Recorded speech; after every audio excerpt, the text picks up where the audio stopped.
Hi, it's me again.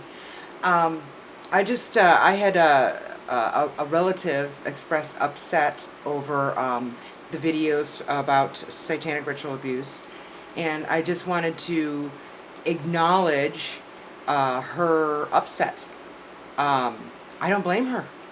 I don't blame her at all for being upset. Um, she has had no idea of any of this. This must be a shock to her. And I'm sure there's other relatives that may feel the same. This is what happens when the truth is not dealt with. And, we always get an opportunity or many opportunities to deal with the truth. Now, I did not do these videos to back at my family for anything. I'm simply expressing what has happened and wanting to bring understanding to people, because there's other people on this planet who are going through this right now, and it should not be. And but we can do something, and so we've got to learn how to deal with family issues, friend issues, political issues. I mean, how do we deal with these things? And we've gotten so far from how to live in a collective community that we don't know how. And, that's okay. We can learn. We can learn. And, I've done the same things as anybody else. And I think that's something that we can remember, is that we're all capable of anything, light or dark, consciously or unconsciously. Many of us have chosen to grow and to change, and many of us have chosen not to look at things because they're too upsetting. And there have been time frames on this planet, where it's the usual or the normal to do or not do things, and that influences our choices. But we always have a choice. We always have a choice. So all I'm saying is that, this is not a blame game. This is not a stir-up drama game. This is simply acknowledging my life, my experience, and wanting to be helpful to others. So this is a good teaching moment for us all, and for me too, because I can choose how I'm going to respond as well. I can get upset because I have people who are mad at me for exposing this, but I choose not to. I choose not to be angry. I choose to take the time to understand. Okay, well, hey, wouldn't somebody be upset if all of a sudden this information came out and it's so heavy and didn't know anything about it before? Of course. Of course. So,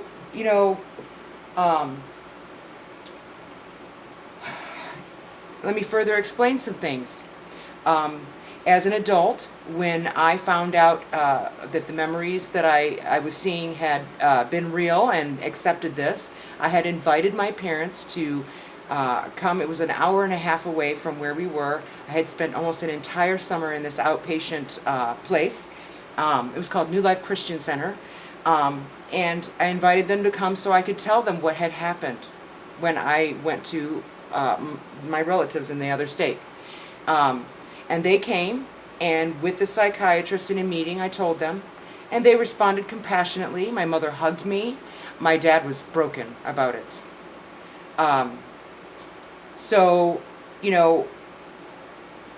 because it was an outpatient and we didn't have the proper insurance, because my husband did not provide that at the time, it cost over $4,000 for me to be there for the time that I was there, because I had to stay in the hotel next door.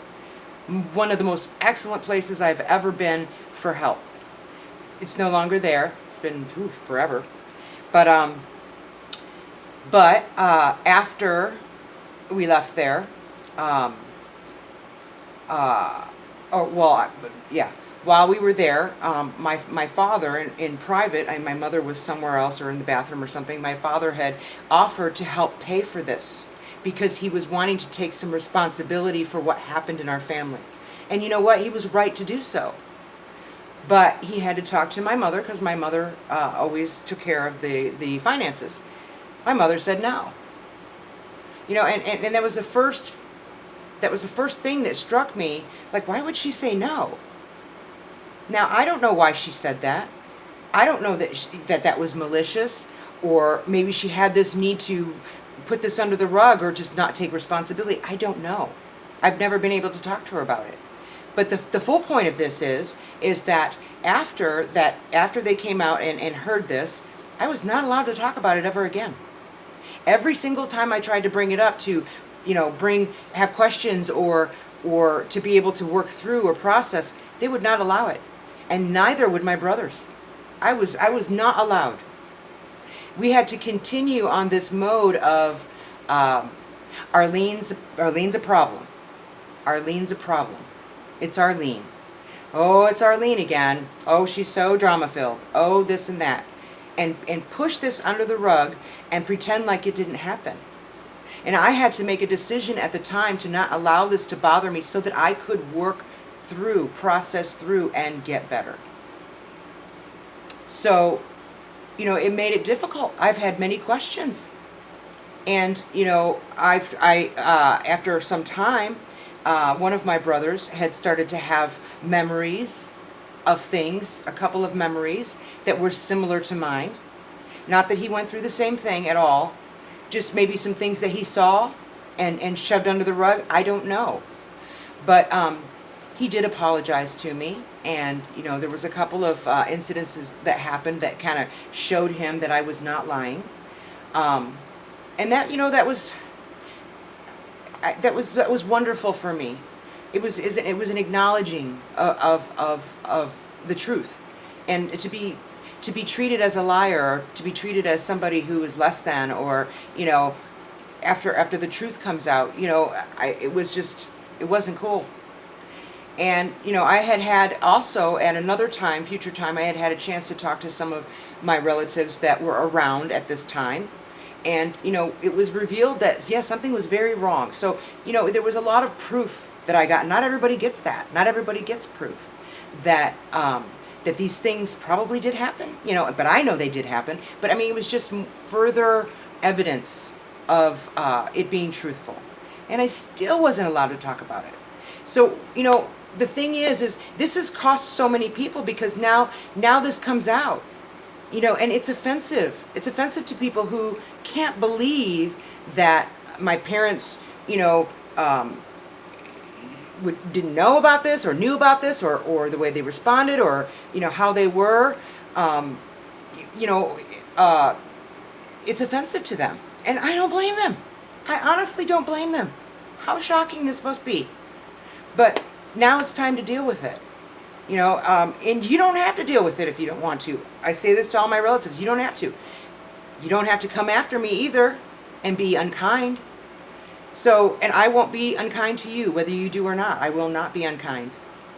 I will choose to understand where you're coming from. If you choose to not understand where I'm coming from, there's nothing I can do about it. What you think of me is none of my business.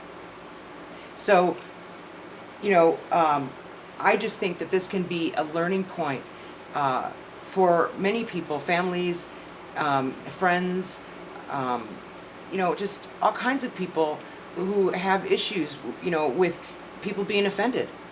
I can get on Facebook every day and see people offended, and they're just unkind to one another and defensive, and it's never brought anything good.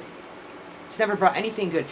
We're at a point in society now where we're so against one another, we're so divided, we're so hateful to one another, because we don't deal with the issues at hand in any kind of kindness, in any kind of love, in any kind of understanding. We don't take the time to look at the other person's point of view. We don't ask questions. We don't seek to understand. We just seek to have our say, while somebody else is speaking or typing. And, we got to learn a better way. We got to learn a better way. Because I'm going to repeat it again. I don't think my parents, I don't believe that my parents maliciously did these things.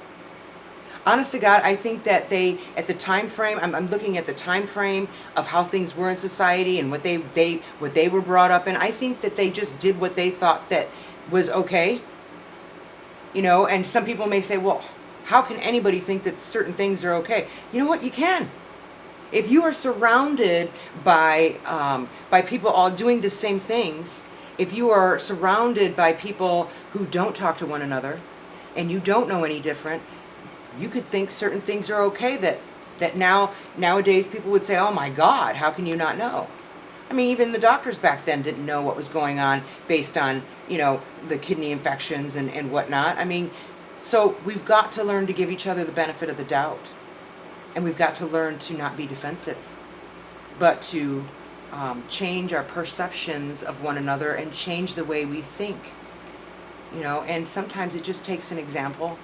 I've had to do this. I could not tell you this had I not had to do it myself many times over, and still learning to do this.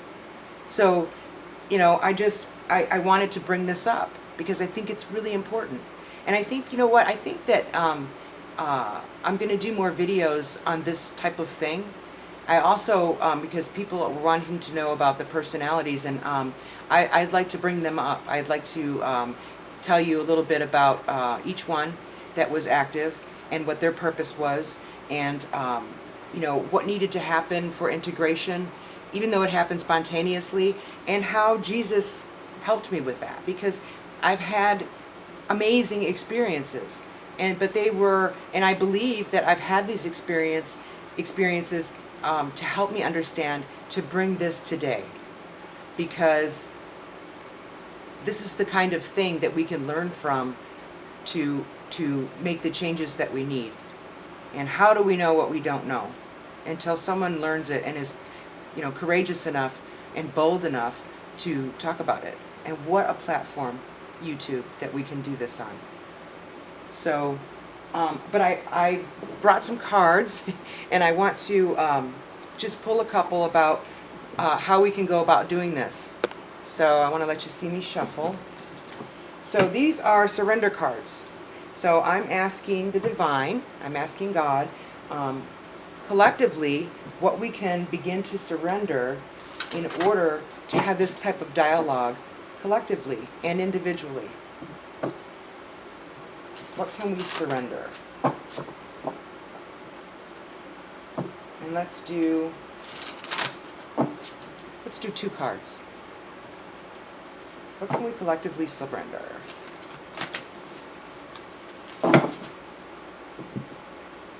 As humans, to begin to deal with relationship issues. Whoops, well, that one fell.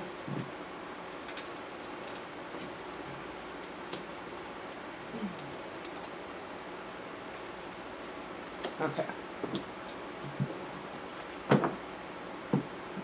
Okay, so surrender to what is.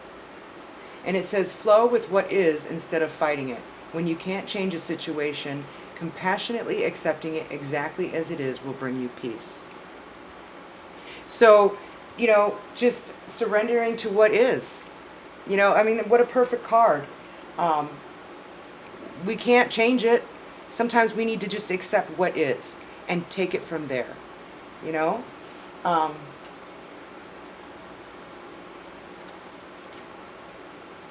And I'm just going to take that card from that. And then also just a card about, these cards have to do with love. So how can we love one another? What's something that we can know about loving one another that will inspire us to make the changes that we need to make in order to have a different kind of life with one another?